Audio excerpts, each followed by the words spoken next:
In today's video, I will go through exactly why there is this prevalent or prevailing myth about the Indian worker or the Indian CEO or management, how it's been forged and why it's proliferated, and what we can do about dispelling these insidious rumors and falsified lies, basically.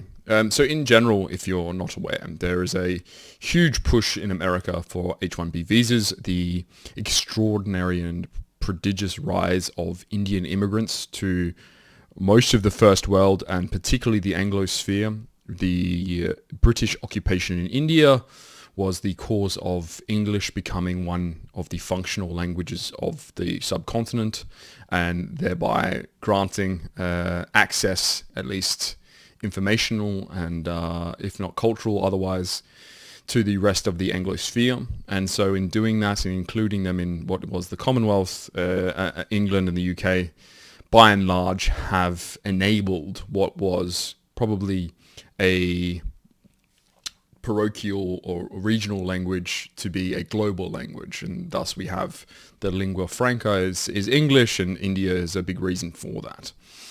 Now, just because a lot of people speak your language doesn't mean they do a good job of it, and doesn't mean they necessarily have the value attached to it that they should. Nevertheless, what we are now seeing in the beginning of this century up to now is a massive importation of Indians, which we have been told are skilled, which apparently is a good thing, that we're importing skilled people to take jobs that we are not skilled enough to do ourselves for reasons that are not enunciated or enumerated to us, and that it's easier to import someone who is trained than it is to train the person. As you all know, there is no actual condition around certification of Indian institutional rewards, so most Indian universities, transcripts and graduation certificates aren't worth the paper they're printed on. These institutions are more or less shell companies in a lot of instances, used to fake and forge documentation, and even the more esteemed universities, Mumbai Technology, etc., are producing very little of worth, and they survive basically on the funneling of the highest candidates from a testing exam standpoint into them. So it's this Harvard tier. If the top candidates from a testing perspective are able to be funneled into a university, it must be by and large good for that very reason, rather than actually respecting its merits from what it's able to produce and the capabilities of the actual graduates, engineers mostly, which have been fairly mixed. This isn't to say there are no good Indians. It's mostly to dispel the rumor around there being a generic good Indian immigrant. And I think this is hopefully to cast some aspersions on Indian immigrants as a whole. Indians being any from the subcontinent, can be Bangladeshi, people from Ceylon or Pakistan, things like that as well. But basically what the thesis will show you hopefully is that we've been hoodwinked into believing, or bamboozled into believing, this balderdash around Indian immigrants being A, good, B, more successful and or skilled, and C, something that it will only be temporary. So all of these things are not true. They're not more skilled. They don't deliver more value. They're parasitical in many ways, and they don't go home afterwards. They, in fact, daisy chain immigration toward the country. So they just grow and grow and grow as a minority. And given that there's 1.5 billion of them, even more if you include the other parts of the subcontinent, nearing up to 1.8 or something billion, then they'll subsume the entire West if allowed to wholesale immigrate. So in saying that, we'll start here with what is the caste system, which, if you're not familiar, India is a very racist country, more so than almost every other country in the world. If you're a certain level of caste, then you have privileges, and or you're expected to have certain outcomes in life that you may not get if you're in other castes. So it's affirmative action for a lot of the lower classes, and the upper castes, etc., have different dispositions for different people, and this is the sort of deigned grouping that you get from birth, and so you're born into a caste, and that's defining who you are. And in saying that, it's hopefully evident that these are meaningless to anyone in the West. This is just nonsensical bullshit that is a pretense for discrimination, and that's it. It's I think it's one thing for Westerners to not really comprehend racism against other, say, white people, but Indians obviously having a very mercurial way of dealing with each other, and in saying that, it's very conspicuous that their racism includes, or their bigotry at least includes, financial reward or disenfranchisement depending on which caste you're belonging to. So pretty horrible stuff. That's what you're importing, by the way. That's by default how the Indians and anyone of Indian extraction exists and lives. They know their caste, they know where their caste is performing, and they know the role thereof expected of them. So they're lying to you if they don't say they know or don't understand what position they're in. This little excerpt here is from Kissinger and Nixon, where Kissinger goes on to say about the Indians: "They are superb flatterers, Mr. President. They are masters at flattery. They are masters at subtle flattery. That's how they survived 600 years. They suck up. Their great skill is to suck up to people in key positions." Which Nixon retorted, "The most sexless nothing, these people. I mean, people say, what about the black Africans? Well, you can see something, the vitality there. I mean, they have a little animal-like charm, but God, these Indians, ugh, pathetic, ugh." And so you can see what the prevailing opinion was up until this tech revolution of the subcontinent from a diplomatic and political perspective, is because when you have endemic, underhanded and fraudulent behavior as part of your culture, so it is systemic the way that corruption works in India, and it's not worth debating about because on any viable metric introduced by the Occident. So the Western countries have invented this idea that meritocracy and values are singular and that they are worth what they are stated to be, whereas a lot of third world countries consider scamming and fraud as part and parcel of their lives. It's their modus operandi of how they get through and improve their station. So when you look at anything from scamming, and you can see here that 95% of all global scams arise out of and are born out of India. You find and look at all Western institutions which employ Indians, that they have a high prevalence of Indians being responsible for insider trading, for fraudulent cases, misrepresenting data, for any type of corruption you can think of, back payments. It's almost expected out of both the African and Indian subcontinents that corruption is the way to do business in a lot of ways, particularly when it comes to government contracting, consulting pieces, anything like that. Anything where there's a large amount of money interchanging hands, then corruption is basically the default or the de facto way of dealing with winning contracts, etc. And Spengler also has this knowledge, and he's introduced this into his work of Decline of the West, where he goes on to say about the hardened cultures, and this is the Fellahin cultures of India and China, how they're split into castes. And he goes on to say that the rabbi is the Brahmin or Mandarin of the ghetto. In a coolie mass characterized by civilized, cold, superior intelligence and an undeviating eye to business. But this phenomenon, again, is not unique if our historical sense takes in the wider horizon. For all Magian nations have been in this condition since the Crusade period. The Parsi in India possess exactly the same business power as the Jews in the European American world and the Armenians and Greeks in southern Europe. The same phenomenon occurs in every other civilization when it pushes into a younger milieu. Witness the Chinese in California, where they are the targets of a true anti-Semitism of Western America, in Java and in Singapore, that of the Indian trader in East Africa, and that of the Romans in early Arabian world. In the last instance, indeed, the conditions were the exact reverse of those of today, for the Jews of those days were the Romans, and the Armene felt for them an apocalyptical hatred that is very closely akin to our Western European anti-Semitism. The outbreak of 88, in which at a sign from Mithridates, 100,000 Roman business people were murdered by the exasperated population of Asia Minor, was a veritable pogrom. So you can see that the prevailing attitudes of both today and historically have always been engineered towards against this small, tight-knit community monopolizing a lot of businesses. And the way that they do this is through cronyism and nepotism. This is alien to the Faustian soul, where Faustians in general have, I would say, invented but also utilized this expected meritocracy, whereby you are only as good as your performance. and that if you are expected to get a leg up, it is seen as some form of cheating in a negative light. If you have rich parents and you play as if you are the rich high earner yourself, you will be made a parody and a caricature for that. And in most cases, it's not ideal to flaunt your parents' wealth in that way because you never earned it, and it's not something that's considered becoming. This is vastly different in the rest of the world. The rest of the world is much more materialistic, and they understand wealth in a way that's much more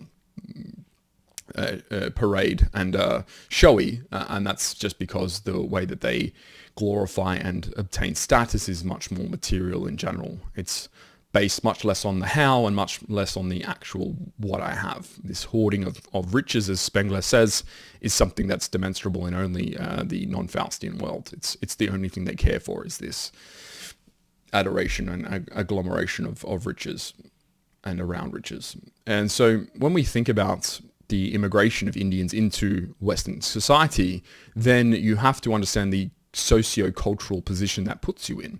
You've imported a race of people who prioritize both themselves, their kith and kin, above everything else, and in that they will cheat and lie and do whatever it takes to improve that in their station.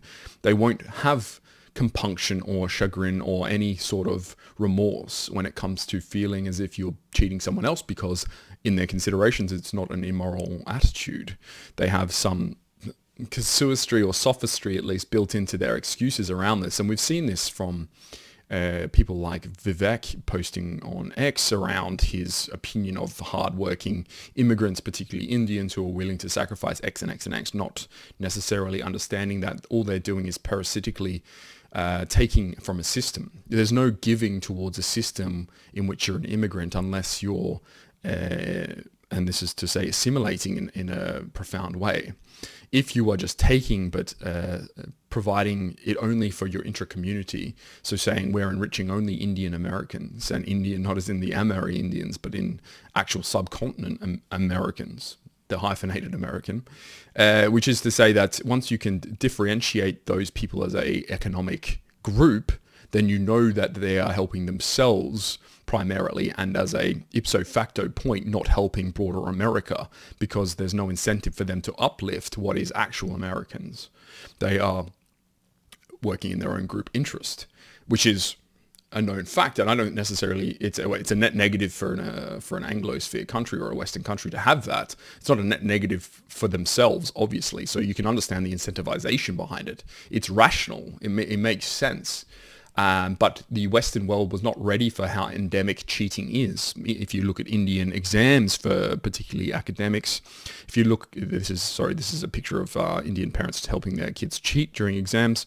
You have a look at business conduct, and even their most successful business people party to and responsible for widespread corruption, Adani, etc. All these large companies basically by default or by their nature participate in underhanded business activities. You also look at IP theft and any type of corporate espionage. Then you will find India ranking quite highly in a negative way on that leaderboard, akin to other less salubrious countries like China, etc. So when we do have a look at them holistically as a nation, you can start to ponder, how exactly is it that there's successful Indians in America? Why is it that there's a lot of Indians who are CEOs and leaders?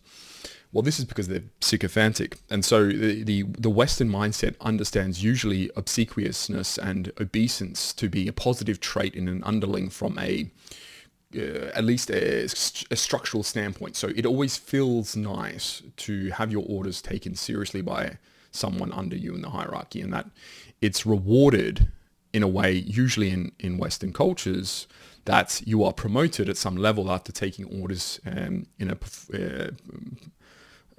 performance-wise with acumen and adroitness. So you're able to understand what's required of you and therefore perform at the next level when I also go up. So you have this meritocracy established around how taking orders and performance works. But Indians only mimic it. They ape what is the functionality of this function. It's to say that they look from an outsider perspective and see how it works without actually intuitively knowing that it works in a certain way. And so they're rewarded extrinsically on this. So there's a mechanism by which we say, oh, it appears as if they know what they're doing, to the extent that they're promoted up like that.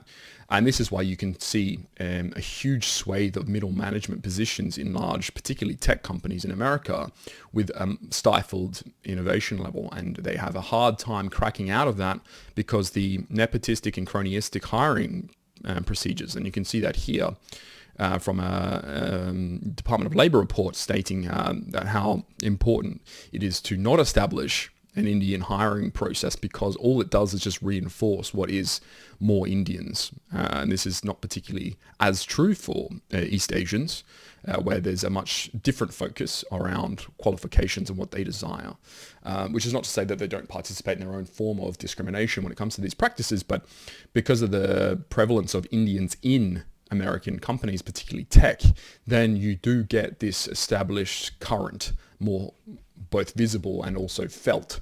And that's why most people wouldn't be able to name you an Indian CEO off the top of their heads. And if they can, they can't tell you exactly what was accomplished. And I think if you look at the appointees of most American companies with this Indian CEO, there's definitely not been innovation to a degree that you could attribute to them. It's not to say that there isn't a Indian Elon Musk out there, but no one's ever seen or heard of them. They've produced nothing of worth in terms of cultural exports.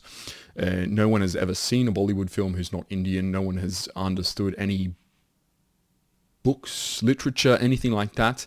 The only thing you'll get exposed to usually in Indian culture is either curry, which was more or less an English invention anyway, or at least a refinement in a way that's palatable to the Western palate, and then Buddhism, which was a 3,000-year-old religion, which now no longer has any pull in, it's gone out of style, it's no longer chic. So in general, there's very poor cultural exports. They have only imported things and transformed them, transvalued them. You think of something like cricket, and they have 1.4 billion people who love cricket, and they still are not very good at it from a per capita perspective. So you have to just wonder what is exactly the well of talent here. How deep, or how shallow, I should say, is it? For the fact that if you had 1.4 billion New Zealanders or Singaporeans, you would have a much and vastly different outcome from what is produced and the level of society there. They have the highest levels of negative externalities, things like pollution, light pollution. So there's a large swathe of negative factors associated to India. So the Indians coming and taking advantage of a first world economy like in America, you have to wonder what their purpose is around going and actually making their own country better. Why is it that the instinct is to move away from your homeland and take rather than going to your homeland and trying to improve it? That is to say, if everyone feels as if they can't do anything about something, nothing will get done about it because everyone's actually terrified or a coward. So what we're faced with is, by definition, cowards. So the Indians looking to leave India are displaying cowardice in its most basic form. It's this, I can't do anything good in my own country, let me take advantage of someone else's country, someone else's work, and there's no way for them to integrate and to assimilate into these countries because they're Indian. I think that should be fairly obvious. And in all rankings, they only score highly on economics. A lot of that is to do with lying and cheating and the way that they set up and perform business, because it is obviously backhanded in a lot of ways, and Western societies unused to having to both account for such high levels of fraud, but also basic things like lying on your CV and you're saying you have certificates and training and education and experience that you don't have. And these are very prevalent in Indians, and if anyone's ever worked, particularly in tech, you'll have seen many of these. And then the opposite side of this coin is the Western taste for cheap labor has obviously incentivized and empowered Indians, particularly when it comes to the outsourcing of tech jobs into India. So you do have this cross-cultural pollination of, well, look, these silly white countries are just giving us all their jobs that they want to pay 10% on the dollar for. Thereby, I think they have this understanding that if they want to take advantage of us, we can take advantage of them, which I think, once again, is probably fair enough. But in general, I think white countries have been very naive around this. And you will see recourse to this. There's no way that you can just import huge swathes of cultures into a new country and expect the solidarity of the monolithic culture to prevail in a way that's unimpeded and unhindered. And so there will be a redress, there will be a recourse around this. And I think Indians, as much as they pretend to be this non-invasive, impotent class when it comes to being in the West, will be found out, and they will be discovered that the same nefarious and malevolence that's directed at Western countries from the non-native population, the unassimilated non-occidental population, is going to just be associated to them, and rightly so. There will be a comeuppance, and Indians will not be, you could say, removed from facing deportations and remigration, which will be the hot topic of the next 50, 75 years.